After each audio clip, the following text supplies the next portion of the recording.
मेरा नां कोमल है ते मेरा संबंध एक पिंड तो है। मेरी एक कहानी तुहाडे रोंगटे खड़ी कर देवेगी कि किस तरह मेरे चाचा पिंड दीआं कुड़ियां दे वाल कट्टण दे ਨਾਂ ते अद्धी रात नूं उन्हां नाल छत ते जांदे। जदों सच्चाई खुल के मेरे सामने आई तां मेरी रूह कंब गई सी, क्योंकि सच्चाई उस तो भी किते ज़्यादा भयानक सी जो साफ नज़र आ रही सी। मैं हौली हौली दबे पैर पौड़ियां चढ़ रही सी। रात का हनेरा वधदा ही जा रहा सी। सिर्फ छत ते एक टिमटिमाउंदी हुई रोशनी नज़र आ रही सी। अज दी रात मैनू मौका मिल गया सी कि मैं अपनी इस जिज्ञासा नूं दूर कर सकदी सी ते ये पता कर सकदी सी कि आखिर चाचा अद्धी रात नूं उन्हां जवान कुड़ियां नाल छत ते की करदे हन। हर बार चाची दी पहरेदारी इन्नी सख्त होया करदी सी कि मैं चाह के भी पौड़ियां वल नहीं जा पाउंदी सी। कदे कदे तां मैनू चाची ते हैरानी हुंदी सी कि ओह किवें चाचा नूं किसी भी कुमारी कुड़ी नाल रात दी तन्हाई विच इकल्ले छड्ड सकदी है। पर अज दी रात चाची पता नहीं कित्थे सी ते मैं आसानी नाल पौड़ियां तक पहुंच गई सी। मेरे चाचा जी कुछ देर पहला ही पिंड दी नवीं बालिग होने वाली कुड़ी सीमा नूं लैके छत ते चले गए सी ते हुण ओह पूरे 2 घंटे तो पहला नीचे नहीं आउण वाले सी। इन्हां 2 घंटिਆਂ विच चाचा जी कुड़ी नाल की करदे सी, छत ते की हुंदा सी, ਇਹ सब जानण दी मैनू जिग्यासा सी। कहण नूं तां मेरे चाचा जी पैसे तो एक नाई सी, पर उन्हां दा काम ते काम करन दा तरीका मेरे लिए बहुत ही हैरान कर देने वाला सी। ते अज दी रात मैनू ये जाण के ही रहना सी कि आखिर चाचा जी सिर्फ बालिग होण वालियां कुड़ियां दे ही वाल क्यों कटदे हन, ते ओह भी अद्धी रात नूं छत ते इकल्ले विच।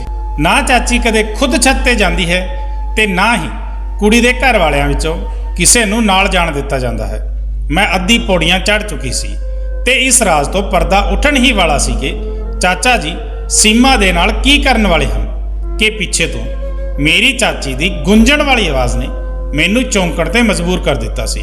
हमेशा डरी सहमी ते धीमे लहजे विच गल करन वाली चाची दी अज पहली बार मैं इदां दी आवाज़ सुनी सी कि मेरी जान निकल गई सी। जिवें ही मैं पलट के देखा तां ओह मेरे सिर ते आ पहुंची सी ते मेरा हत्थ फड़ के गुस्से विच मैनू खिच के नीचे ले आई। उन्हां दा अंदाज़ इवें दा सी जिवें ओह मैनू कच्चा चबा जावेगी। ओह गुस्से विच मेरी बांह नूं दबदे होए पुछ रही सी कि मैं उपर कित्थे जा रही सी। मैं घबराउंदे होए चाची नूं कह दिता कि मैनू नीचे घबराहट हो रही सी, इसलिए मैं छत ते जा रही हाँ। मेरी गल सुन के चाची ने एक जोर दा थप्पड़ मेरे मूँह ते मारिया ते कहण लगी, की तू जानदी नहीं है अज सीमा अपने बाल कटवाउण दे लई आई है, फिर तू छत ते जाण बारे सोचिया भी किवें? की तू अपने चाचे दा काम बंद करवाना चाहुंदी है? की तू जानदी नहीं है तैनू ते तेरी मां नूं तेरे चाचा ही पाल रहे हैं। तेरे बाप दे मरण तो बाद तो तेरे चाचा ने ही तेरी सारी जिम्मेदारी अपने सिर ते ले रखी है ते तू है कि उन्हां दे काम दे पिछे पै गई है। तेरे चाचा जी बिल्कुल भी नहीं चाहुंदे कि जदों वो काम करन तां कोई उन्हां नूं परेशान करे। इत्थों तक कि मैं भी नहीं, इसलिए मैं भी कदे उपर जाण दी कोशिश नहीं करती। चंगा है कि अज दे बाद तू भी ना जाना, अद्धी रात दे समय इस तरह नज़र ना आना, नहीं तो चंगा नहीं होएगा, नहीं तो फिर मैं तेरे चाचा नूं तेरी शिकायत करूँगी। चाची की गल सुन के मैं बहुत ज़्यादा डर गई सी, क्योंकि चाचा जी तो वैसे ही मैनू डर लगता सी ते फिर उन्हां दी अजीबो गरीब करतूत की वजह नाल भी मैं बहुत ज़्यादा परेशान रहिंदी सी। जे चाची उन्हां नूं मेरी किसी भी तरह की कोई शिकायत करदी तां मेरे लिए होर परेशानियां खड़ियां हो जांदियां। मैं तुरंत ही चाची तो माफ़ी मंगी ते कहा कि अज तो बाद मैं कदे इवें दी गलती नहीं करूँगी। चाची ने मैनू नरमी नाल कहा कि अपने कमरे विच जाके सो जा। मैं सही मौका समझा ते अपने कमरे वल दौड़ लगा दी।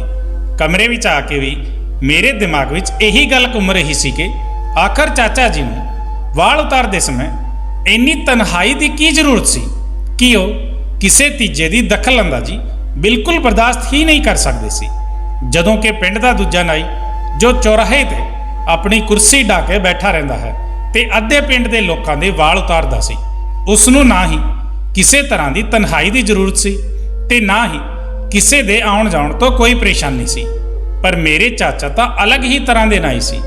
दूजियां दे चाचा तो ਆਪਣੀ ਭਤੀਜੀ ਨੂੰ ਲਾਡ ਪਿਆਰ ਕਰਦੇ ਸੀ, ਪਰ ਮੇਰੇ ਚਾਚਾ ਸਿਰਫ ਤੇ ਸਿਰਫ ਮੇਰੇ ਤੇ ਪਾਬੰਦੀਆਂ ਹੀ ਲਗਾਇਆ ਕਰਦੇ ਸੀ। ਹਰ ਇੱਕ ਗੱਲ ਤੇ ਬਸ ਇਹੀ ਕਹਿੰਦੇ ਕਿ ਹੁਣ ਤੇਰਾ ਬਾਪ ਮੌਜੂਦ ਨਹੀਂ ਹੈ ਤਾਂ ਇਸ ਲਈ ਤੂੰ ਮੇਰੀ ਜ਼ਿੰਮੇਵਾਰੀ ਹੈ। ਮੈਂ ਸਿਰਫ 12 ਸਾਲ ਦੀ ਸੀ ਤੇ ਇੰਨੀ ਘੱਟ ਉਮਰ ਵਿੱਚ ਵੀ ਮੇਰੇ ਚਾਚਾ ਜੀ ਮੇਰੇ ਤੇ ਐਵੇਂ ਰੋਕ ਟੋਕ ਕਰਦੇ ਸੀ ਜਿਵੇਂ ਕਿ ਮੈਂ ਕੋਈ ਜਵਾਨ ਕੁੜੀ ਹਾਂ, ਤੇ ਨਾ ਹੀ ਮੈਂ ਉਹਨਾਂ ਦੀ ਆਗਿਆ ਦੇ ਬਗੈਰ ਘਰ ਤੋਂ ਬਾਹਰ ਨਿਕਲ ਸਕਦੀ ਸੀ ਤੇ ਨਾ ਹੀ ਕਿਸੇ ਦੇ ਘਰ ਜਾਣ ਬਾਰੇ ਸੋਚ ਸਕਦੀ ਸੀ। ਮੈਨੂੰ ਸਕੂਲ ਵਿੱਚ ਲੈ ਕੇ ਜਾਣ ਦਾ ਤੇ ਵਾਪਸ ਲਿਆਉਣ ਦਾ ਕੰਮ ਵੀ ਚਾਚਾ ਜੀ ਖੁਦ ਹੀ ਕਰਿਆ ਕਰਦੇ ਸੀ।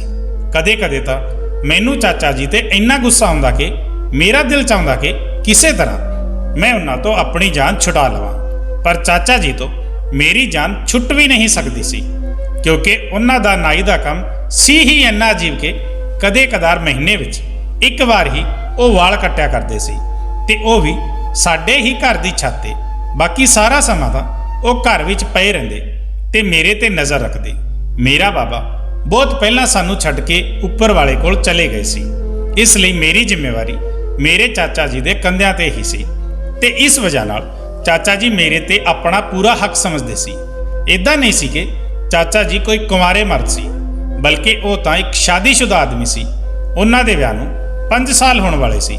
ਚਾਚੀ ਵੀ ਸਾਡੇ ਨਾਲ ਹੀ ਰਿਹਾ ਕਰਦੀ ਸੀ, ਪਰ ਪਤਾ ਨਹੀਂ ਕਿਉਂ ਉਹ ਇੰਨੀ ਡਰੀ ਸਹਿਮੀ ਜਿਹੀ ਨਜ਼ਰ ਆਉਂਦੀ ਸੀ ਜਿਵੇਂ ਉਹਨਾਂ ਨੂੰ ਕਿਸੇ ਗੱਲ ਦਾ ਕੋਈ ਡਰ ਹੋਵੇ, ਜਦੋਂ ਕਿ ਮੇਰੀ ਮਾਂ ਬਹੁਤ ਹੀ ਹੱਸਣ ਬੋਲਣ ਵਾਲੀ ਔਰਤ ਸੀ ਤੇ ਚਾਚਾ ਜੀ ਨਾਲ ਵੀ ਬਿਲਕੁਲ ਸਹੀ ਰਹਿੰਦੀ ਸੀ।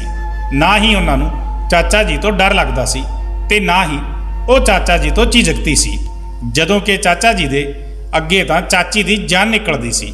ਉਹ ਚਾਚਾ ਜੀ ਨਾਲ ਨਜ਼ਰਾਂ ਮਿਲਾ ਕੇ ਗੱਲ ਤੱਕ ਨਹੀਂ ਕਰ ਸਕਦੀ ਸੀ, ਬਲਕਿ ਖਾਮੋਸ਼ੀ ਨਾਲ ਉਹਨਾਂ ਦੇ ਹਰ ਹੁਕਮ ਦੇ ਅੱਗੇ ਸਿਰ ਝੁਕਾ ਦਿੰਦੀ ਸੀ।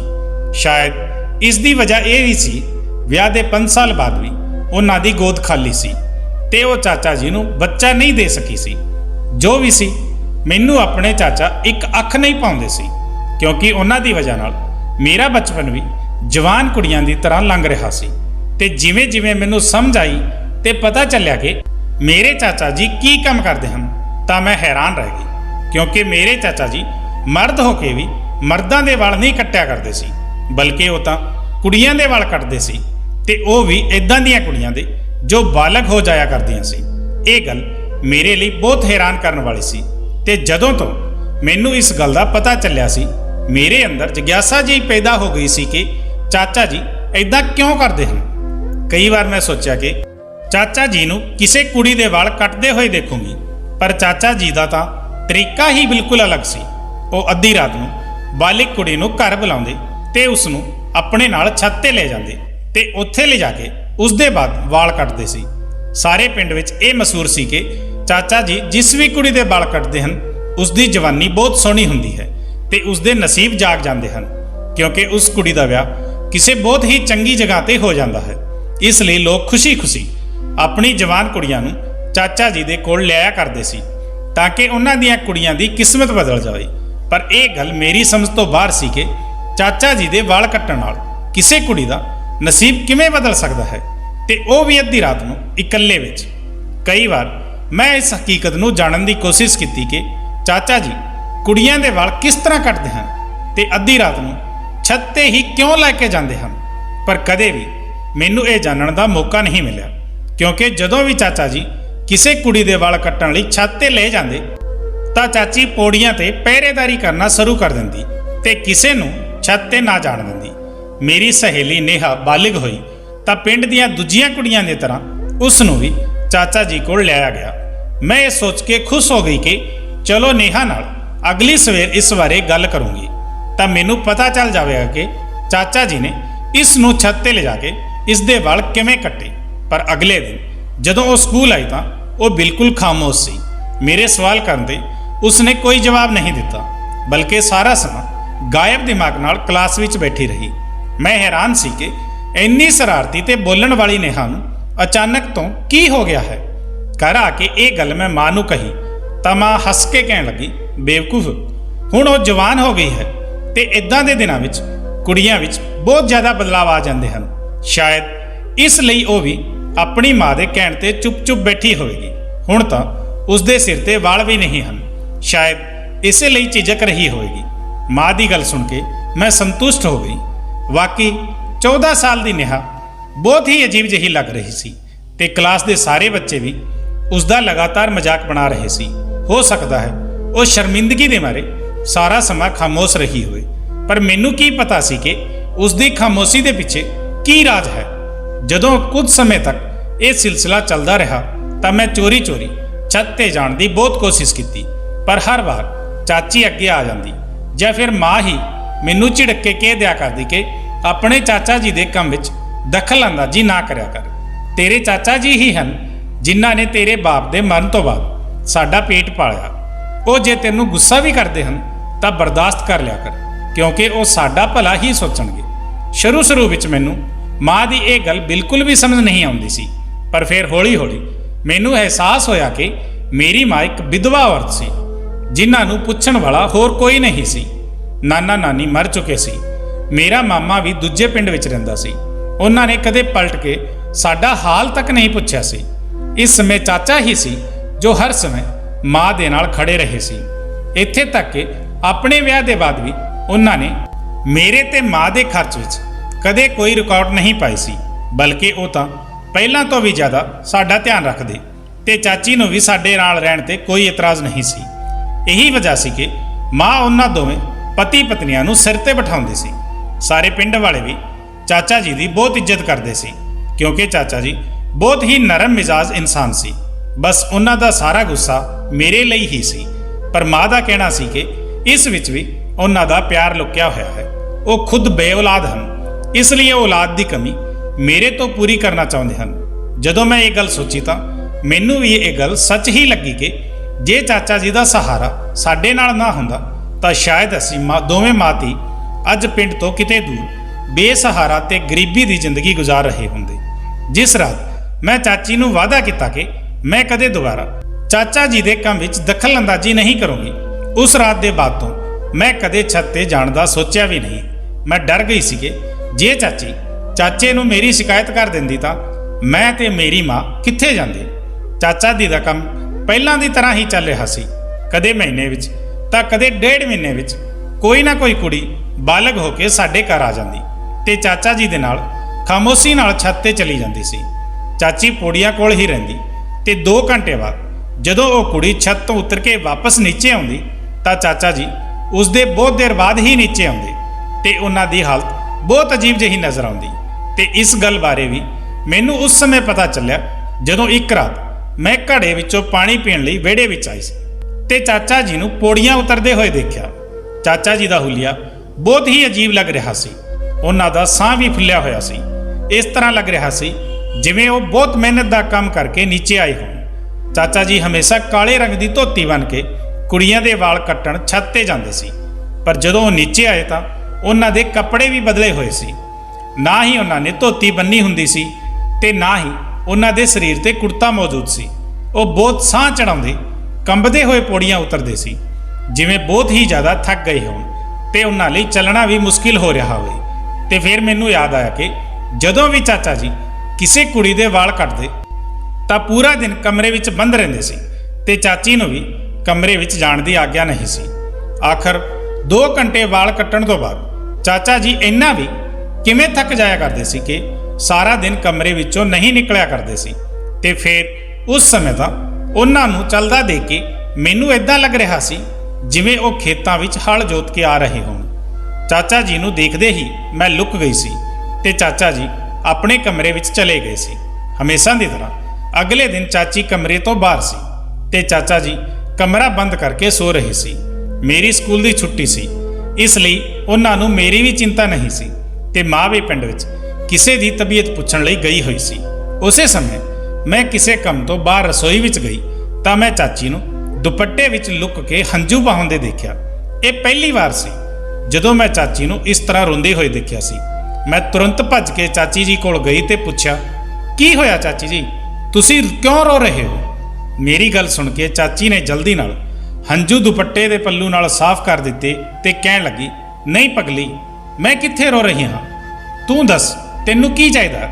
ਮੈਂ ਚੰਗੀ ਤਰ੍ਹਾਂ ਜਾਣਦੀ ਸੀ ਕਿ ਚਾਚੀ ਰੋ ਰਹੀ ਸੀ ਤੇ ਇਸ ਗੱਲ ਨੇ ਮੈਨੂੰ ਨਾ ਸਿਰਫ ਦੁਖੀ ਕਰ ਦਿੱਤਾ ਸੀ, ਬਲਕਿ ਮੈਂ ਬਹੁਤ ਜ਼ਿਆਦਾ ਪਰੇਸ਼ਾਨ ਵੀ ਹੋ ਗਈ ਸੀ ਕਿ ਇਦਾਂ ਦੀ ਕਿਹੜੀ ਗੱਲ ਹੈ ਜਿਸ ਦੀ ਵਜ੍ਹਾ ਨਾਲ ਚਾਚੀ ਨੂੰ ਲੁਕ ਲੁਕ ਕੇ ਰੋਣਾ ਪੈ ਰਿਹਾ ਹੈ। ਮੈਨੂੰ ਚਾਚਾ ਜੀ ਨਾਲ ਹੋਰ ਨਫ਼ਰਤ ਦਾ ਅਹਿਸਾਸ ਹੋ ਰਿਹਾ ਸੀ ਕਿ ਸ਼ਾਇਦ ਇਹ ਚਾਚਾ ਜੀ ਹੀ ਸੀ ਜਿਸ ਦੀ ਵਜ੍ਹਾ ਨਾਲ ਚਾਚੀ ਲੁਕ ਲੁਕ ਕੇ ਹੰਝੂ ਵਹਾ ਰਹੀ ਸੀ। ਉਸ ਦਿਨ ਤੋਂ ਬਾਅਦ ਮੈਂ ਚਾਚਾ ਚਾਚੀ ਦੇ ਨਜ਼ਰ ਰੱਖਣ ਲੱਗੀ। ਜਦੋਂ ਵੀ ਚਾਚਾ ਜੀ ਕਿਸੇ ਕੁੜੀ ਦੇ ਵਾਲ ਕੱਟ ਕੇ ਪੌੜੀਆਂ ਵਿੱਚੋਂ ਉਤਰ ਕੇ ਨੀਚੇ ਆਉਂਦੇ ਤਾਂ ਉਹਨਾਂ ਦੇ ਚਿਹਰੇ ਤੇ ਥਕਾਨ ਸਾਫ਼-ਸਾਫ਼ ਦਿਖਾਈ ਦਿੰਦੀ ਤੇ ਅਗਲੇ ਸਾਰੇ ਦਿਨ ਮੇਰੀ ਚਾਚੀ ਮੈਨੂੰ ਲੁਕ ਲੁਕ ਕੇ ਰੋਂਦੀ ਹੋਈ ਨਜ਼ਰ ਆਉਂਦੀ। ਤੇ ਫਿਰ ਮੇਰੀ ਜ਼ਿੰਦਗੀ ਵਿੱਚ ਉਹ ਦਿਨ ਆ ਗਿਆ ਜਦੋਂ ਮੈਂ ਵੀ ਜਵਾਨ ਹੋ ਗਈ। ਉਸ ਦਿਨ ਮੇਰੀ ਮਾਂ ਨੇ ਮੇਰਾ ਹੱਥ ਚੁੰਮਿਆ ਤੇ ਕਹਿਣ ਲੱਗੀ, ਮੈਂ ਚਾਹੁੰਦੀ ਹਾਂ ਪਿੰਡ ਦੀਆਂ ਸਾਰੀਆਂ ਕੁੜੀਆਂ ਦੀ ਤਰ੍ਹਾਂ ਤੇਰੇ ਚਾਚੇ ਦੇ ਹੱਥੋਂ ਤੇਰੀ ਕਿਸਮਤ ਵੀ ਚਮਕਾਈ ਜਾਵੇ। ਮਾਂ ਦੀ ਗੱਲ ਸੁਣਦੇ ਹੀ ਮੇਰੀ ਜਾਨ ਨਿਕਲ ਗਈ ਕਿ ਹੁਣ ਮਾਂ ਮੈਨੂੰ ਵੀ ਵਾਲ ਕਟਵਾਉਣ ਲਈ ਚਾਚਾ ਜੀ ਦੇ ਹਵਾਲੇ ਕਰਨ ਜਾ ਰਹੀ ਹੈ। 14 ਸਾਲ ਦੀ ਉਮਰ ਵਿੱਚ ਗੰਜੀ ਹੋਣਾ ਮੇਰੇ ਲਈ ਬਹੁਤ ਹੀ ਸ਼ਰਮਿੰਦਗੀ ਦੀ ਗੱਲ ਸੀ। ਮੈਂ ਇਹ ਸੋਚ ਕੇ ਹੀ ਪਰੇਸ਼ਾਨ ਸੀ ਕਿ ਪਿੰਡ ਦੀਆਂ ਦੂਜੀਆਂ ਕੁੜੀਆਂ ਦੀ ਤਰ੍ਹਾਂ ਮੈਨੂੰ ਵੀ ਸਭ ਦੇ ਮਜ਼ਾਕ ਦਾ ਨਿਸ਼ਾਨਾ ਬਣਨਾ ਸੀ। ਮੈਂ ਮਾਂ ਦੇ ਅੱਗੇ ਹੱਥ ਜੋੜ ਦਿੱਤੇ ਤੇ ਮਾਂ ਨੂੰ ਕਿਹਾ ਕਿ ਮੈਂ ਕਿਸੇ ਵੀ ਹਾਲ ਵਿੱਚ ਵਾਲ ਨਹੀਂ ਕਟਵਾਉਣਾ ਚਾਹੁੰਦੀ ਹਾਂ। ਮੇਰਾ ਇਨਕਾਰ ਸੁਣ ਕੇ ਮਾਂ ਨੇ ਜ਼ੋਰ ਨਾਲ ਕਿਹਾ ਕਿ ਤੂੰ ਨਹੀਂ ਜਾਣਦੀ ਕਿ ਤੇਰੇ ਚਾਚਾ ਦੀ ਵਜ੍ਹਾ ਨਾਲ ਕਿਵੇਂ ਪਿੰਡ ਦੀਆਂ ਕੁੜੀਆਂ ਦੀ ਕਿਸਮਤ ਬਦਲ ਜਾਂਦੀ ਹੈ, ਜਿਸ ਦੇ ਵਾਲ ਵੀ ਅੱਜ ਤੱਕ ਤੇਰੇ ਚਾਚਾ ਜੀ ਨੇ ਕੱਟੇ ਹਨ। ਕੁਝ ਹੀ ਦਿਨਾਂ ਵਿੱਚ ਉਸ ਦਾ ਵਿਆਹ ਬਹੁਤ ਧੂਮਧਾਮ ਨਾਲ ਤੇ ਬਹੁਤ ਹੀ ਚੰਗੀ ਜਗ੍ਹਾ ਤੇ ਹੋਇਆ ਹੈ। ਐਵੇਂ ਹੀ ਤਾਂ ਪਿੰਡ ਵਾਲੇ ਆਪਣੀਆਂ ਕੁੜੀਆਂ ਤੇਰੇ ਚਾਚਾ ਜੀ ਦੇ ਹਵਾਲੇ ਨਹੀਂ ਕਰਕੇ ਜਾਂਦੇ। ਜਦੋਂ ਉਹ ਤੇਰੇ ਚਾਚਾ ਜੀ ਦੇ ਇਸ ਕੰਮ ਤੋਂ ਇੰਨਾ ਫਾਇਦਾ ਉਠਾ ਸਕਦੇ ਹਨ ਤਾਂ ਫਿਰ ਅਸੀਂ ਘਰ ਵਾਲੇ ਕਿਉਂ ਨਹੀਂ। ਮੇਰੇ ਲੱਖ ਮਨਾ ਕਰਨ ਦੇ ਬਾਵਜੂਦ ਵੀ ਮਾਂ ਨੇ ਚਾਚਾ ਨੂੰ ਬੁਲਾਇਆ ਤੇ ਚਾਚਾ ਨੂੰ ਕਿਹਾ ਕਿ ਅੱਜ ਦੀ ਰਾਤ ਤੁਹਾਨੂੰ ਆਪਣੀ ਭਤੀਜੀ ਦੇ ਵਾਲ ਉਤਾਰਨੇ ਹਨ। ਇਹ ਸੁਣ ਕੇ ਚਾਚਾ ਜੀ ਦੇ ਚਿਹਰੇ ਦਾ ਰੰਗ ਫਿੱਕਾ ਪੈ ਗਿਆ ਤੇ ਕਹਿਣ ਲੱਗੇ, ਆਪਣੀ ਕੋਮਲ ਵੀ ਜਵਾਨ ਹੋ ਗਈ ਹੈ। ਮਾਂ ਨੇ ਮੁਸਕਰਾ ਕੇ ਕਿਹਾ, ਹਾਂ, ਅਸੀਂ ਇਸ ਦਾ ਧੂਮਧਾਮ ਨਾਲ ਕਿਸੇ ਚੰਗੀ ਜਗ੍ਹਾ ਵਿਆਹ ਕਰੀਏ ਤੇ ਜੇ ਇਸ ਦੇ ਵਾਲਾਂ ਤੇ ਤੁਹਾਡਾ ਹੱਥ ਲੱਗ ਗਿਆ ਤਾਂ ਪਿੰਡ ਦੀਆਂ ਦੂਜੀਆਂ ਕੁੜੀਆਂ ਦੀ ਤਰ੍ਹਾਂ ਇਸ ਦੀ ਵੀ ਕਿਸਮਤ ਚਮਕ ਉੱਠੇਗੀ। ਇਹ ਕਹਿ ਕੇ ਮਾਂ ਨੇ ਮੈਨੂੰ ਚਾਚਾ ਜੀ ਦੇ ਨਾਲ ਛੱਤ ਤੇ ਭੇਜ ਦਿੱਤਾ। ਛੱਤ ਤੇ ਜਾਂਦੇ ਹੀ ਮੈਂ ਚਾਚਾ ਜੀ ਨੂੰ ਮਿੰਨਤਾਂ ਕੀਤੀਆਂ ਕਿ ਉਹ ਮੇਰੇ ਵਾਲ ਨਾ ਕੱਟਣ, ਕਿਉਂਕਿ ਮੈਂ ਗੰਜੀ ਨਜ਼ਰ ਨਹੀਂ ਆਉਣਾ ਚਾਹੁੰਦੀ ਸੀ। ਕੁਝ ਦੇਰ ਬਾਅਦ ਚਾਚਾ ਜੀ ਆਪਣੀ ਧੋਤੀ ਬੰਨ੍ਹ ਕੇ ਮੇਰੇ ਅੱਗੇ ਬੈਠੇ। ਉਸ ਦੇ ਬਾਅਦ ਚਾਚਾ ਜੀ ਮੇਰੇ ਕੋਲ ਆਏ ਤਾਂ ਮੇਰੀ ਜਾਨ ਨਿਕਲ ਗਈ ਤੇ ਜਿਵੇਂ ਹੀ ਚਾਚਾ ਜੀ ਨੇ ਮੇਰੇ ਸਿਰ ਤੇ ਹੱਥ ਰੱਖਿਆ ਤਾਂ ਮੇਰੀਆਂ ਅੱਖਾਂ ਵਿੱਚੋਂ ਹੰਝੂ ਵਹਿਣ ਲੱਗੇ। ਚਾਚਾ ਜੀ ਨੇ ਮੈਨੂੰ ਆਪਣੇ ਨੇੜੇ ਕੀਤਾ ਤੇ ਮੈਨੂੰ ਜੱਫੀ ਪਾ ਲਈ। ਮੈਨੂੰ ਇਦਾਂ ਲੱਗਿਆ ਜਿਵੇਂ ਮੇਰਾ ਦਮ ਘੁੱਟ ਜਾਵੇਗਾ, ਕਿਉਂਕਿ ਚਾਚਾ ਜੀ ਨੇ ਮੈਨੂੰ ਬਹੁਤ ਮਜ਼ਬੂਤੀ ਨਾਲ ਫੜਿਆ ਹੋਇਆ ਸੀ। ਇਹ ਸੋਚ ਕੇ ਮੇਰਾ ਸਰੀਰ ਕੰਬਣ ਲੱਗਿਆ ਕਿ ਹੁਣ ਮੇਰੇ ਨਾਲ ਕੀ ਹੋਣ ਵਾਲਾ ਹੈ। ਚਾਚਾ ਜੀ ਦੇ ਗਰਮ-ਗਰਮ ਹੰਝੂ ਮੇਰੇ ਮੂੰਹ ਤੇ ਡਿੱਗ ਰਹੇ ਸੀ। ਮੈਂ ਹੈਰਾਨ ਹੋ ਗਈ ਕਿ ਚਾਚਾ ਜੀ ਕਿਉਂ ਰੋ ਰਹੇ ਹਨ। ਬਹੁਤ ਦੇਰ ਬਾਅਦ ਜਦੋਂ ਚਾਚਾ ਜੀ ਨੇ ਮੈਨੂੰ ਖੁਦ ਤੋਂ ਅਲੱਗ ਕੀਤਾ ਤਾਂ ਉਹਨਾਂ ਦੀਆਂ ਅੱਖਾਂ ਲਾਲ ਹੋ ਚੁੱਕੀਆਂ ਸੀ ਤੇ ਹੰਝੂਆਂ ਨਾਲ ਉਹਨਾਂ ਦਾ ਚਿਹਰਾ ਭਿੱਜਿਆ ਹੋਇਆ ਸੀ। ਫਿਰ ਚਾਚਾ ਜੀ ਦੀ ਗੱਲ ਨੇ ਮੇਰੇ ਹੋਸ਼ ਛੁਡਾ ਦਿੱਤੇ। ਉਹ ਰੋਂਦੇ ਹੋਏ ਕਹਿਣ ਲੱਗੇ, ਕੋਮਲ, ਮੈਂ ਤੇਰੇ ਵਾਲ ਨਹੀਂ ਕੱਟ ਸਕਦਾ। ਮੈਂ ਤੇਰੇ ਨਾਲ ਕੁਝ ਗਲਤ ਨਹੀਂ ਕਰ ਸਕਦਾ। ਤੂੰ ਮੇਰੇ ਭਰਾ ਦੀ ਨਿਸ਼ਾਨੀ ਹੈ ਤੇ ਤੇਰੀ ਇੱਜ਼ਤ ਮੇਰੇ ਘਰ ਦੀ ਇੱਜ਼ਤ ਹੈ। ਚਾਚਾ ਜੀ ਦੀ ਗੱਲ ਮੈਨੂੰ ਬਿਲਕੁਲ ਵੀ ਸਮਝ ਨਹੀਂ ਆਈ ਸੀ, ਪਰ ਚਾਚਾ ਜੀ ਦੇ ਸ਼ਬਦਾਂ ਨੇ ਮੈਨੂੰ ਹੈਰਾਨ ਹੋਣ ਤੇ ਮਜਬੂਰ ਕਰ ਦਿੱਤਾ ਸੀ। ਮੈਂ ਚਾਚਾ ਜੀ ਨੂੰ ਕਿਹਾ ਕਿ ਆਖਰ ਤੁਸੀਂ ਕਹਿਣਾ ਕੀ ਚਾਹੁੰਦੇ ਹੋ। ਚਾਚਾ ਜੀ ਨੇ ਕਿਹਾ, ਤੂੰ ਵਾਪਸ ਆਪਣੀ ਮਾਂ ਕੋਲ ਚਲੀ ਜਾ ਤੇ ਉਹਨਾਂ ਨੂੰ ਕਹਿਣਾ ਕਿ ਚਾਚਾ ਜੀ ਤੇਰੇ ਵਾਲ ਨਹੀਂ ਕੱਟ ਸਕਦੇ। ਮੈਂ ਉਲਟੇ ਕਦਮ ਪੌੜੀਆਂ ਉਤਰ ਕੇ ਮਾਂ ਕੋਲ ਚਲੀ ਆਈ ਤੇ ਮਾਂ ਨੂੰ ਸਭ ਕੁਝ ਦੱਸ ਦਿੱਤਾ। ਇਹ ਸੁਣ ਕੇ ਮਾਂ ਚਾਚਾ ਜੀ ਦੇ ਕਮਰੇ ਵੱਲ ਚਲੀ ਗਈ। ਮੈਂ ਵੀ ਮਾਂ ਦੇ ਨਾਲ ਹੀ ਸੀ। ਜਦੋਂ ਅਸੀਂ ਕਮਰੇ ਵਿੱਚ ਗਏ ਤਾਂ ਚਾਚਾ ਜੀ ਚਾਚੀ ਦੇ ਕਦਮਾਂ ਵਿੱਚ ਬੈਠ ਕੇ ਰੋ ਰਹੇ ਸੀ ਤੇ ਚਾਚੀ ਤੋਂ ਮਾਫੀ ਮੰਗ ਰਹੇ ਸੀ। ਚਾਚੀ ਵੀ ਸਿਸਕ ਕੇ ਰੋ ਰਹੀ ਸੀ। ਇਹ ਸਭ ਦੇਖ ਕੇ ਅਸੀਂ ਪਰੇਸ਼ਾਨ ਹੋ ਗਏ ਤੇ ਉਹਨਾਂ ਦੋਨਾਂ ਨੂੰ ਪੁੱਛਿਆ ਕਿ ਆਖਰ ਮਾਮਲਾ ਕੀ ਹੈ। ਮੈਨੂੰ ਵੀ ਤਾਂ ਕੁਝ ਪਤਾ ਚਲੇ।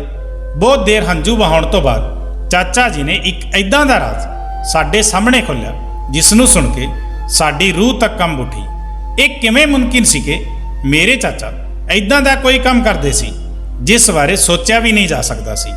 ਚਾਚਾ ਜੀ ਨੇ ਰੋਂਦੇ ਹੋਏ ਦੱਸਿਆ ਕਿ ਅੱਜ ਤੋਂ ਕਈ ਸਾਲ ਪਹਿਲਾਂ ਦੀ ਗੱਲ ਹੈ। ਚਾਚਾ ਜੀ ਪਿੰਡ ਦੇ ਚੌਧਰੀ ਦੇ ਖਾਸ ਨਾਈ ਸੀ ਤੇ ਉਹ ਸਿਰਫ ਚੌਧਰੀ ਸਾਹਿਬ ਦੇ ਹੀ ਵਾਲ ਕੱਟਿਆ ਕਰਦੇ ਸੀ।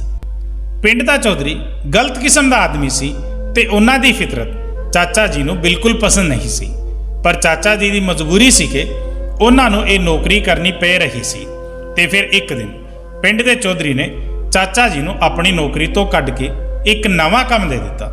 ਪਿੰਡ ਦੇ ਚੌਧਰੀ ਨੇ ਸਾਰੇ ਪਿੰਡ ਵਿੱਚ ਇਹ ਗੱਲ ਮਸ਼ਹੂਰ ਕਰ ਦਿੱਤੀ ਕਿ ਚਾਚਾ ਜੀ ਦੇ ਹੱਥ ਵਿੱਚ ਬਹੁਤ ਜਾਦੂ ਹੈ ਤੇ ਉਹ ਜਿਸ ਦੇ ਵੀ ਵਾਲ ਕੱਟਦੇ ਹਨ ਉਸ ਦੀ ਕਿਸਮਤ ਚਮਕ ਜਾਂਦੀ ਹੈ। ਇੱਥੋਂ ਤੱਕ ਕਿ ਪਿੰਡ ਦੇ ਚੌਧਰੀ ਦੀ ਜ਼ਮੀਨ ਵਿੱਚ ਵੀ ਵਾਧਾ ਹੋਣ ਲੱਗਾ ਤੇ ਇਹ ਇਸ ਲਈ ਹੋਇਆ ਹੈ ਕਿਉਂਕਿ ਚਾਚਾ ਜੀ ਉਹਨਾਂ ਦੇ ਵਾਲਾਂ ਤੇ ਹੱਥ ਲਗਾਉਂਦੇ ਹਨ। ਸਾਰੇ ਹੀ ਪਿੰਡ ਵਾਲੇ ਅਨਪੜ੍ਹ ਤੇ ਸਿੱਧੇ ਸਾਦੇ ਲੋਕ ਸੀ। ਉਹਨਾਂ ਦੇ ਲਈ ਤਾਂ ਪਿੰਡ ਦੇ ਚੌਧਰੀ ਦੀ ਹੀ ਗੱਲ ਸਹੀ ਹੁੰਦੀ ਸੀ। ਪਿੰਡ ਦੇ ਚੌਧਰੀ ਨੇ ਇਸ ਗੱਲ ਦੀ ਬਹੁਤ ਜ਼ਿਆਦਾ ਚਰਚਾ ਕੀਤੀ ਤਾਂ ਪਿੰਡ ਵਾਲਿਆਂ ਨੇ ਅੱਖਾਂ ਬੰਦ ਕਰਕੇ ਇਸ ਗੱਲ ਤੇ ਯਕੀਨ ਕਰ ਲਿਆ ਤੇ ਫਿਰ ਚੌਧਰੀ ਨੇ ਆਪਣੇ ਖਾਸ ਨੌਕਰਾਂ ਦੇ ਜ਼ਰੀਏ ਇਹ ਗੱਲ ਵੀ ਫੈਲਾ ਦਿੱਤੀ ਕਿ ਜੇ ਮੈਂ ਕਿਸੇ ਜਵਾਨ ਕੁੜੀ ਦੇ ਵਾਲ ਕੱਟੂੰਗਾ ਤਾਂ ਉਸ ਦੀ ਕਿਸਮਤ ਬਦਲ ਜਾਵੇਗੀ ਤੇ ਉਸ ਦਾ ਵਿਆਹ ਬਹੁਤ ਚੰਗੀ ਜਗ੍ਹਾ ਹੋਵੇਗਾ। ਮੈਨੂੰ ਸਮਝ ਹੀ ਨਹੀਂ ਆ ਰਿਹਾ ਸੀ ਕਿ ਚੌਧਰੀ ਸਾਹਿਬ ਨੇ ਇਹ ਸਭ ਕਿਉਂ ਕੀਤਾ ਹੈ। ਮੈਨੂੰ ਲੱਖਾਂ ਰੁਪਏ ਦੇਣ ਦਾ ਵਾਅਦਾ ਕੀਤਾ ਤੇ ਕਿਹਾ ਸੀ ਕਿ ਮੈਨੂੰ ਬਸ ਪਿੰਡ ਦੀਆਂ ਜਵਾਨ ਹੋਣ ਵਾਲੀਆਂ ਕੁੜੀਆਂ ਦੇ ਵਾਲ ਉਤਾਰਨੇ ਹਨ। ਮੈਨੂੰ ਲੱਗਿਆ ਕਿ ਇਸ ਵਿੱਚ ਕੋਈ ਗਲਤ ਗੱਲ ਨਹੀਂ ਹੋਵੇਗੀ ਤੇ ਫਿਰ ਜਦੋਂ ਪਿੰਡ ਵਾਲੇ ਲੋਕ ਇਹ ਸੋਚ ਕੇ ਆਪਣੀ ਨਵੀਂ ਜਵਾਨ ਕੁੜੀਆਂ ਨੂੰ ਮੇਰੇ ਕੋਲ ਲਿਆਉਣ ਲੱਗੇ ਤਾਂ ਉਹਨਾਂ ਦੀ ਕਿਸਮਤ ਬਦਲਣ ਲੱਗੀ ਤੇ ਮੈਂ ਵੀ ਖੁਸ਼ੀ-ਖੁਸ਼ੀ ਰਾਤ ਦੇ ਹਨੇਰੇ ਵਿੱਚ ਉਹਨਾਂ ਦੇ ਵਾਲ ਉਤਾਰ ਦਿਆ ਕਰਦਾ ਤੇ ਬਦਲੇ ਵਿੱਚ ਚੌਧਰੀ ਸਾਹਿਬ ਮੈਨੂੰ ਹਜ਼ਾਰਾਂ ਰੁਪਏ ਦੇ ਦਿੰਦੇ। ਕਈ ਸਾਲਾਂ ਤੱਕ ਇਹ ਸਿਲਸਿਲਾ ਇਸੇ ਤਰ੍ਹਾਂ ਚੱਲਦਾ ਰਿਹਾ ਤੇ ਫਿਰ ਜਦੋਂ ਮੇਰਾ ਵਿਆਹ ਤੇਰੀ ਚਾਚੀ ਨਾਲ ਹੋਇਆ ਤਾਂ ਉਸੇ ਪਹਿਲੀ ਰਾਤ ਮੇਰੇ ਸਾਹਮਣੇ ਇਹ ਰਾਜ਼ ਖੁੱਲਿਆ ਕਿ ਮੈਂ ਜਿੰਨੀਆਂ ਕੁੜੀਆਂ ਦੇ ਵਾਲ ਕੱਟਦਾ ਹਾਂ ਉਹਨਾਂ ਦੇ ਨਾਲ ਚੌਧਰੀ ਸਾਹਿਬ ਕੀ ਖੇਡ ਖੇਡਦੇ ਹਨ ਤੇ ਇਹ ਜਾਣ ਕੇ ਮੇਰੇ ਵੀ ਰੋਂਗਟੇ ਖੜੇ ਹੋ ਗਏ ਸੀ। ਪਰ ਮੈਂ ਚੌਧਰੀ ਸਾਹਿਬ ਦੇ ਇਸ ਗੰਦੇ ਖੇਡ ਵਿੱਚ ਪੂਰੀ ਤਰ੍ਹਾਂ ਫਸ ਚੁੱਕਿਆ ਸੀ ਤੇ ਮੈਂ ਚਾਹ ਕੇ ਵੀ ਖੁਦ ਨੂੰ ਨਹੀਂ ਬਚਾ ਪਾਇਆ ਸੀ ਤੇ ਅੱਜ ਤੱਕ ਮੈਂ ਉਹਨਾਂ ਦੇ ਇਸ ਖੇਡ ਦਾ ਸ਼ਿਕਾਰ ਹਾਂ। ਚੌਧਰੀ ਸਾਹਿਬ ਨੂੰ ਘੱਟ ਉਮਰ ਦੀ ਨਵੀਂ ਜਵਾਨ ਕੁੜੀਆਂ ਨਾਲ ਆਪਣੀ ਹਵਸ ਪੂਰੀ ਕਰਨ ਦਾ ਸ਼ੌਂਕ ਸੀ। ਪਿੰਡ ਵਿੱਚ ਇਸ ਗੱਲ ਨੂੰ ਬਹੁਤ ਜ਼ਿਆਦਾ ਲੁਕਾਇਆ ਜਾਂਦਾ ਸੀ ਕਿ ਕੋਈ ਕੁੜੀ ਕਦੋਂ ਜਵਾਨ ਹੋਈ ਹੈ। ਇਸ ਲਈ ਚੌਧਰੀ ਸਾਹਿਬ ਨੇ ਇਹ ਖੇਡ ਰਚਾਇਆ ਤੇ ਲੋਕ ਉਸ ਦੀਆਂ ਗੱਲਾਂ ਵਿੱਚ ਆ ਗਏ। ਜਵਾਨ ਹੋਣ ਵਾਲੀਆਂ ਕੁੜੀਆਂ ਜਿਵੇਂ ਹੀ ਮੇਰੇ ਕੋਲ ਆ ਕੇ ਆਪਣੇ ਵਾਲ ਕਟਵਾਉਣ ਆਉਂਦੀਆਂ ਚੌਧਰੀ ਸਾਹਿਬ ਨੂੰ ਇਸ ਗੱਲ ਦੀ ਖਬਰ ਹੋ ਜਾਂਦੀ ਕਿ ਹੁਣ ਇਹ ਕੁੜੀ ਨਵੀਂ ਜਵਾਨ ਹੋਈ ਹੈ ਤੇ ਫਿਰ ਉਹ ਉਸ ਨਾਲ ਆਪਣੀ ਹਵਸ ਪੂਰੀ ਕਰਨ ਦੇ ਲਈ ਕੋਈ ਨਾ ਕੋਈ ਖੇਡ ਰਚਾ ਕੇ ਉਸ ਨੂੰ ਆਪਣੀ ਹਵੇਲੀ ਬੁਲਾ ਲਿਆ ਕਰਦਾ ਸੀ ਤੇ ਪਿੰਡ ਦੀ ਹਰ ਜਵਾਨ ਕੁੜੀ ਉਹਨਾਂ ਦੀ ਗੰਦਗੀ ਤੇ ਤ੍ਰਿਸ਼ਕਾਰ ਦਾ ਸ਼ਿਕਾਰ ਬਣੀ ਸੀ ਤੇ ਤੇਰੀ ਚਾਚੀ ਵੀ ਉਹਨਾਂ ਕੁੜੀਆਂ ਵਿੱਚੋਂ ਇੱਕ ਸੀ। ਇਸ ਗੱਲ ਦਾ ਰਾਜ਼ ਵਿਆਹ ਦੀ ਰਾਤ ਤੇਰੀ ਚਾਚੀ ਨੇ ਮੇਰੇ ਸਾਹਮਣੇ ਖੋਲ੍ਹਿਆ ਸੀ ਪਰ ਉਸ ਸਮੇਂ ਤੱਕ ਮੈਂ ਬੁਰੀ ਤਰ੍ਹਾਂ ਚੌਧਰੀ ਦੇ ਜਾਲ ਵਿੱਚ ਫਸ ਚੁੱਕਿਆ ਸੀ ਤੇ ਚੌਧਰੀ ਨੇ ਮੈਨੂੰ ਧਮਕੀ ਦਿੱਤੀ ਕਿ ਜੇ ਮੈਂ ਕਿਸੇ ਦੇ ਸਾਹਮਣੇ ਵੀ ਇਹ ਗੱਲ ਖੋਲ੍ਹਣ ਦੀ ਕੋਸ਼ਿਸ਼ ਕੀਤੀ ਤਾਂ ਉਹ ਬਿਲਕੁਲ ਵੀ ਇਸ ਗੱਲ ਨੂੰ ਸਵੀਕਾਰ ਨਹੀਂ ਕਰੇਗਾ ਬਲਕਿ ਮੈਨੂੰ ਹੀ ਚਰਿੱਤਰਹੀਣ ਠਹਿਰਾ ਦੇਵੇਗਾ। ਇਸ ਡਰ ਨਾਲ ਮੈਂ ਨਾ ਹੀ ਕਦੇ ਚੌਧਰੀ ਦਾ ਕੰਮ ਛੱਡਿਆ ਤੇ ਨਾ ਹੀ ਕਦੇ ਤੈਨੂੰ ਇਕੱਲੇ ਘਰ ਤੋਂ ਬਾਹਰ ਜਾਣ ਦੀ ਆਗਿਆ ਦਿੱਤੀ ਕਿਉਂਕਿ ਮੈਂ ਜਾਣਦਾ ਸੀ ਕਿ ਉਸ ਦੀ ਨਜ਼ਰ ਕਿੰਨੀ ਗੰਦੀ ਤੇ ਖਰਾਬ ਹੈ। ਤੇਰੀ ਚਾਚੀ ਬਹੁਤ ਚੰਗੀ ਤਰ੍ਹਾਂ ਜਾਣਦੀ ਸੀ ਜਿਨ੍ਹਾਂ ਕੁੜੀਆਂ ਦੇ ਵਾਲ ਮੈਂ ਕੱਟਦਾ ਹਾਂ ਉਹਨਾਂ ਦੇ ਨਾਲ ਚੌਧਰੀ ਸਾਹਿਬ ਕੀ ਕਰਦੇ ਹਨ। ਇਸ ਲਈ ਉਹ ਲੁਕ ਕੇ ਰੋਇਆ ਕਰਦੀ ਸੀ ਤੇ ਮੈਂ ਖੁਦ ਵੀ ਕਈ ਘੰਟੇ ਰੋਣ ਦੇ ਬਾਅਦ ਹੀ ਨੀਚੇ ਆਉਂਦਾ ਸੀ ਕਿਉਂਕਿ ਮੈਂ ਇਸ ਗੰਦੇ ਕੰਮ ਵਿੱਚ ਸ਼ਾਮਲ ਨਹੀਂ ਹੋਣਾ ਚਾਹੁੰਦਾ ਸੀ। ਚੌਧਰੀ ਸਾਹਿਬ ਨੇ ਮੈਨੂੰ ਖਾਸ ਕਾਲੇ ਰੰਗ ਦੀ ਧੋਤੀ ਦਿੱਤੀ ਸੀ ਤੇ ਕਿਹਾ ਸੀ ਕਿ ਕੁੜੀ ਦੇ ਵਾਲ ਕੱਟਦੇ ਸਮੇਂ ਇਹੀ ਧੋਤੀ ਪਹਿਨਿਆ ਕਰ ਤਾਂ ਕਿ ਲੋਕਾਂ ਨੂੰ ਲੱਗੇ ਕਿ ਤੂੰ ਕੁਝ ਖਾਸ ਕਰਦਾ ਹੈ ਜਿਸ ਦੀ ਵਜ੍ਹਾ ਨਾਲ ਕੁੜੀਆਂ ਦੀ ਕਿਸਮਤ ਬਦਲਦੀ ਹੈ। ਚੌਧਰੀ ਸਾਹਿਬ ਕੁੜੀਆਂ ਨੂੰ ਆਪਣੀ ਹਵਸ ਦਾ ਨਿਸ਼ਾਨਾ ਬਣਾਉਣ ਦੇ ਕੁਝ ਹੀ ਮਹੀਨੇ ਬਾਅਦ ਉਸ ਦਾ ਵਿਆਹ ਕਿਸੇ ਮਾਸੂਮ ਨੌਕਰ ਨਾਲ ਕਰਵਾ ਦਿੰਦੇ ਤੇ ਉਸ ਨੌਕਰ ਨੂੰ ਬਹੁਤ ਸਾਰਾ ਪੈਸਾ ਵੀ ਦੇ ਦਿੰਦੇ। ਇਸ ਤਰ੍ਹਾਂ ਉਸ ਕੁੜੀ ਦੀ ਜ਼ਿੰਦਗੀ ਸਵਰ ਜਾਂਦੀ। ਚੌਧਰੀ ਸਾਹਿਬ ਕੋਲ ਪੈਸੇ ਦੀ ਕੋਈ ਕਮੀ ਨਹੀਂ ਸੀ ਇਸ ਲਈ ਆਪਣੀ ਅਯਾਸੀ ਤੇ ਅੱਖਾਂ ਬੰਦ ਕਰਕੇ ਪੈਸੇ ਲੁਟਾ ਰਹੇ ਸੀ ਤੇ ਮੈਂ ਉਹਨਾਂ ਦੇ ਹੱਥਾਂ ਦੀ ਕਠਪੁਤਲੀ ਬਣ ਚੁੱਕਿਆ ਸੀ। ਪਰ ਮੈਂ ਤੇਰੇ ਵਾਲ ਕੱਟ ਕੇ ਚੌਧਰੀ ਸਾਹਿਬ ਨੂੰ ਇਹ ਖਬਰ ਨਹੀਂ ਪਹੁੰਚਾਉਣਾ ਚਾਹੁੰਦਾ ਕਿ ਤੂੰ ਵੀ ਜਵਾਨ ਹੋ ਚੁੱਕੀ ਹੈ ਕਿਉਂਕਿ ਮੈਂ ਜਾਣਦਾ ਹਾਂ ਕਿ ਇਸ ਤਰ੍ਹਾਂ ਤੂੰ ਵੀ ਉਸ ਦੇ ਜ਼ੁਲਮ ਤੋਂ ਨਹੀਂ ਬਚ ਪਾਵੇਗੀ। ਚਾਚਾ ਜੀ ਦੀ ਗੱਲ ਸੁਣ ਕੇ ਮੈਂ ਤੇ ਮਾਂ ਰੋਣ ਲੱਗੀ ਸੀ। ਸਾਨੂੰ ਤਾਂ ਇਸ ਗੱਲ ਦੀ ਕੋਈ ਖਬਰ ਹੀ ਨਹੀਂ ਸੀ। ਮੇਰੀ ਮਾਂ ਦੂਜੇ ਪਿੰਡ ਤੋਂ ਵਿਆਹ ਕਰਵਾ ਕੇ ਇੱਥੇ ਆਈ ਸੀ ਇਸ ਲਈ ਉਹਨਾਂ ਨੂੰ ਵੀ ਚੌਧਰੀ ਸਾਹਿਬ ਬਾਰੇ ਕੁਝ ਪਤਾ ਨਹੀਂ ਸੀ। ਮੈਨੂੰ ਤਾਂ ਚਾਚਾ ਜੀ ਦਾ ਆਪਣੇ ਉੱਪਰ ਨਜ਼ਰ ਰੱਖਣਾ ਉਹਨਾਂ ਦਾ ਹਮੇਸ਼ਾ ਪਾਬੰਦੀਆਂ ਲਗਾਉਣਾ ਹਮੇਸ਼ਾ ਬੁਰਾ ਲੱਗਦਾ ਸੀ। ਪਰ ਹੁਣ ਮੈਂ ਸੋਚ ਰਹੀ ਸੀ ਕਿ ਚਾਚਾ ਜੀ ਮੈਨੂੰ ਕਿੰਨਾ ਪਿਆਰ ਕਰਦੇ ਸੀ ਜੋ ਮੈਨੂੰ ਚੌਧਰੀ ਸਾਹਿਬ ਤੋਂ ਬਚਾਉਣ ਲਈ ਇਸ ਕਦਰ ਕੋਸ਼ਿਸ਼ ਕਰਦੇ ਰਹੇ ਸੀ।